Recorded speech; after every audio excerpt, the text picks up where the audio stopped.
pre-trial conference was held this morning for the man arrested in connection with the 1978 double murder cold case.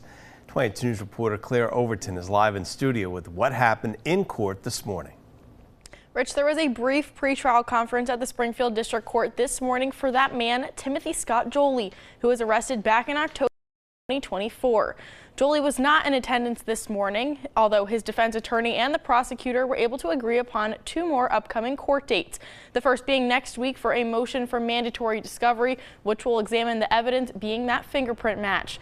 Joley was arraigned December 2nd, 2024 on 2 counts of murder for the deaths of 18-year-old Teresa Marcoux and 20-year-old Mark Harnish. Both victims were found with multiple gunshot wounds on the morning of November 19, 1978, outside of Harnish's truck and over a guardrail at the old rest stop on Route 5 in West Springfield.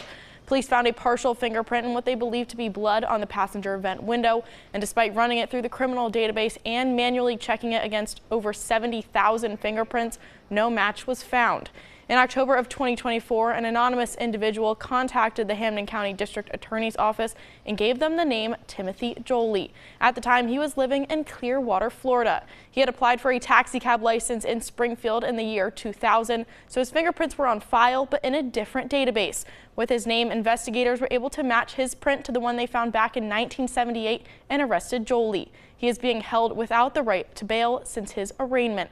22 News will continue to keep you up to date online and on the 22 News mobile app. Working for you, Claire Overton, 22 News.